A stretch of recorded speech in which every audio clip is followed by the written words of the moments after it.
Des retours d'expérience, d'accidents à la maison, en voiture, au travail, ainsi que des témoignages pour vous permettre de tirer les enseignements et renforcer votre vigilance. Sauvons nos vies, le podcast de Prévence, déclencheur d'électrochoc.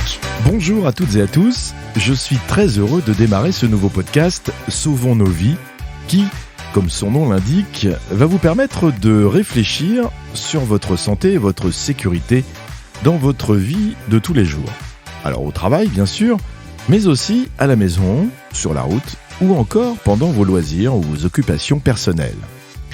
Je vous proposerai un nouvel épisode chaque lundi matin à partir de 6h.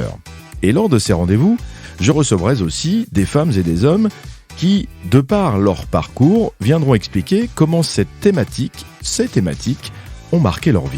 N'hésitez donc pas à vous abonner à ce podcast, à liker en cliquant sur les boutons de vos écrans. Avant de commencer la thématique de ce premier épisode, je tiens à vous remercier, mais aussi à vous féliciter, car si vous vous lancez dans l'écoute de ces podcasts, c'est peut-être par curiosité ou aussi pour vous lancer dans une démarche santé-sécurité. Sujet pas toujours très simple et dont l'image, surtout celle de la sécurité, n'est pas toujours très bonne également. En effet, on associe très souvent la sécurité aux règles, aux obligations, aux interdictions, ce qui, avouons-le, n'est pas toujours très motivant. Je vous proposerai, grâce à ces podcasts, des histoires, des retours d'expérience, des interviews afin de réfléchir sur ce sujet qui, finalement, a pour objectif de nous sauver, peut-être un jour, la vie. D'où le nom de ce podcast, Sauvons nos vies. Ce qui prouve que nous avons aussi la possibilité de le faire. Ce qui, vous le conviendrez, est plutôt vertueux. Après plus de 30 ans d'expérience dans le milieu professionnel, dans différents secteurs d'activité, je vous raconterai des histoires en relation avec le thème de l'épisode abordé. L'objectif aussi de ces podcasts est que ce soit également interactif.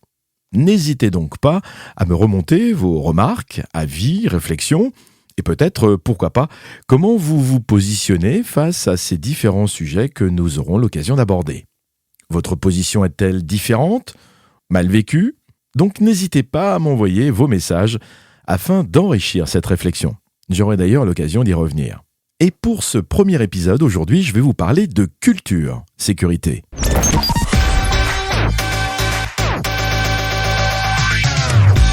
Sauvons nos vies, le podcast santé-sécurité. Et pour ce sujet qui concerne la culture sécurité, ça me rappelle une histoire vécue, que j'ai vécue. J'ai eu la chance d'aller très souvent l'hiver à la montagne avec mes parents quand j'étais enfant. Et à l'époque, là on se positionne à la fin des années 70, personne ne mettait de casque. Un jour, je rentre de mon cours de ski et mon père me dit « Viens avec moi, je vais t'acheter un casque ». Je lui demande « Un casque ? Pourquoi un casque ?» Et il me raconte que lors de sa journée de ski, il a vu un groupe de jeunes avec leur professeur et devant, le premier enfant a chuté. Et tout le reste du cours lui est passé sur la tête. Je me rappelle d'ailleurs que ça l'avait particulièrement choqué. Nous nous sommes donc dirigés vers le magasin de ski le plus proche. Et il n'y avait qu'un seul modèle. Je me rappelle, il était rouge. Je suis donc reparti du magasin avec mon casque tout neuf, tout rouge, prêt à dévaler les pentes. Et depuis cette date, je porte systématiquement un casque quand je skie. À l'époque, bien sûr, je ne vous cache pas, j'étais plus jeune, un peu plus tout fou, et ça m'arrivait quand même beaucoup plus fréquemment de tomber. Et je suis presque certain que ce casque m'a plusieurs fois peut-être sauvé la mise. Depuis, je retourne de temps en temps à la montagne, et en 2017, je pars avec ma fille, ma femme, et je pose la question à ma femme en lui disant « Pourquoi tu ne mets jamais un casque quand tu skis ?» Elle me répond « J'en ai jamais mis. » Je ne vous cache pas non plus que sa principale crainte était celle d'être complètement décoiffé le soir. Bref, je lui propose d'en louer un cette année, juste pour essayer. Elle me répond « Ok » et elle choisit un casque chez un loueur de matériel. Quelques jours passent et je lui demande ce qu'elle en pense.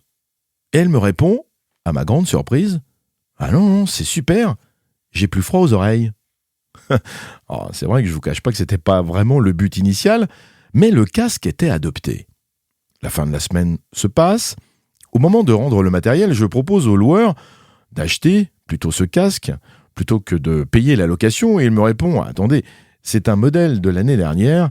Il me reste la taille, il sera tout neuf. Avec une bonne remise, vous aurez quasiment un casque neuf pour le même prix. Ma femme repart donc avec un casque, son casque, tout neuf. L'année suivante, nous retournons à la montagne et ma femme ressort son tout nouvel équipement. Le deuxième jour, nous prenons un tire-fesse et j'étais positionné juste derrière elle. À la fin de la remontée mécanique, elle partait sur la gauche. Elle lâche la perche pour ensuite sortir de la trajectoire de la remontée mécanique et me jette un léger coup d'œil vers l'arrière en ma direction. À ce moment précis, je vois la perche remonter puis revenir dans sa direction et le disque, à l'extrémité de l'axe, vient lui percuter le haut de la tempe. La perche ensuite remonte, ma femme se retourne pour voir ce qui lui avait tapé la tête et ne voit rien. Elle se retourne à nouveau vers moi, d'un air un peu interrogatif, et je la rejoins. Et je lui dis « Comment ça va ?» Elle me dit « Mais qu'est-ce qui s'est passé ?» Et je lui explique que le disque de la perche lui a tapé la tête. Je regarde alors son casque et il était embouti et même légèrement fissuré juste au-dessus de l'œil droit. Elle était peut-être à sa 20e semaine de ski sans n'avoir jamais porté de casque et quelques jours seulement après en porter un, elle reçoit ce violent choc à la tête. Et d'ailleurs, sans ce casque, ce choc lui aurait pu être fatal. Alors je peux bien sûr vous assurer que dorénavant, je suis certain qu'elle ne fera plus jamais de ski sans porter de casque, alors que pourtant celui-ci n'est pas obligatoire pour les adultes. Sa culture sécurité a changé, évolué pour cette activité. Aujourd'hui, cet équipement est largement utilisé, et tant mieux. De nombreux accidents auraient pu être évités d'ailleurs, grâce à ce matériel. Rappelez-vous l'accident mortel de l'acteur Gaspard Ulliel, à 37 ans seulement, le 19 janvier 2022, sur une piste bleue à très faible vitesse et sans casque, mais aussi d'une fillette de 5 ans à quelques jours d'intervalle. Ces accidents, très médiatisés, permettent malgré tout de générer des prises de conscience. D'après une étude du Système national d'observation de la sécurité en montagne, menée en 2019, cette étude montre que 73% des skieurs français, adultes, portent un casque. Et 97% des enfants de moins de 12 ans en portent un également. En regardant de plus près, on s'aperçoit que ce sont souvent les moniteurs de ski qui ne mettent pas de casque, alors qu'ils accompagnent chaque jour des enfants qui, eux, en portent. Je vous parlerai dans un prochain épisode de l'importance aussi de l'exemplarité, même si on la compare plutôt à celle des managers vis-à-vis de leurs équipes, mais aussi des parents avec leurs enfants. Certains diront qu'il suffirait de rendre obligatoire ce casque au ski. Peut-être. Mais c'est ça aussi, la culture sécurité. C'est que le casque n'est pas obligatoire et pourtant, comme je vous le disais, 73% des skieurs français adultes en portent un. Ça prouve que leur culture sécurité va au-delà des règles, au-delà des obligations.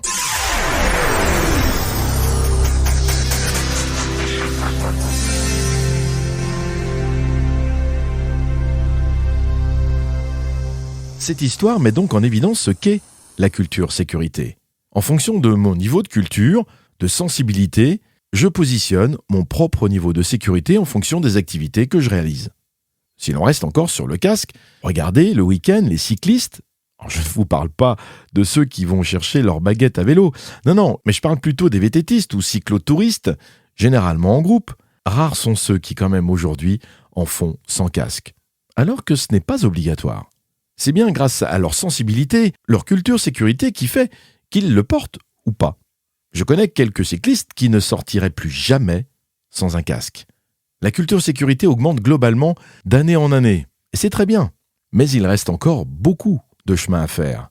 D'où ce podcast, bien sûr, Sauvons nos vies. Encore un exemple avec l'explosion des trottinettes électriques. Peu de gens, aujourd'hui, mettent un casque, avouons-le. C'est bien pour ça que la culture sécurité doit globalement encore progresser. Je croise fréquemment des gens en trottinette, sans casque, sans gilet haute visibilité, sans lumière et même parfois leur téléphone à la main et un casque audio, cette fois, sur les oreilles. Si nous regardons la définition de la culture sécurité, qu'est-ce que nous dit l'ICSI, l'Institut français pour une culture sécurité industrielle ? Ils nous disent « La culture sécurité est un ensemble de manières de faire, de manières de penser largement partagées par les acteurs d'une organisation à propos de la maîtrise des risques les plus importants liés à ces activités.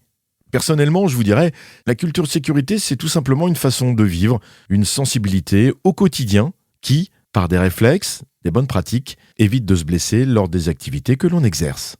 Lorsque je suis en entreprise avec des managers, des salariés, mais aussi des intérimaires ou des jeunes embauchés, je prends souvent comme mesure une échelle de 0 à 10, afin qu'ils se positionnent en culture sécurité. 0 bien sûr, c'est nul, 10, c'est parfait. Vous me direz, ceci est très subjectif, c'est vrai, car ça dépend de nombreux critères comme leur vécu, leur formation. C'est ça c'est clair, on est tous d'accord. Malgré tout, c'est toujours intéressant de voir les gens arriver à se positionner, à s'évaluer, à s'auto-évaluer au niveau de leur culture sécurité. Mais aussi de prendre conscience qu'ils peuvent s'améliorer. Quand je pose cette question aux intérimaires, qui changent bien évidemment très souvent d'entreprise, ils savent rapidement positionner la culture sécurité des entreprises dans laquelle ils travaillent. Et je vous avoue, préfère nettement celles qui proposent de meilleures conditions de travail et ont, globalement, une plus forte culture sécurité. Dans notre vie de tous les jours, c'est un peu pareil. Nous avons des façons de faire, parfois différentes les uns des autres, sans toujours se poser la question sur les risques potentiels. Mais plus on élève sa propre culture, sa propre sensibilité, au-delà des règles, quand il y en a, plus on se protège, tout simplement. Voilà, ce premier épisode arrive à son terme. J'espère qu'il vous aura intéressé. N'hésitez pas à me faire vos remarques ou me donner des avis par rapport à ce premier sujet sur la culture sécurité, mais aussi à vous abonner à ce podcast pour ne pas rater les prochains épisodes. La prochaine fois, je vous parlerai de presque accident. Qu'est-ce que c'est et comment ils sont importants pour notre sécurité. À bientôt et en attendant, sauvons nos vies.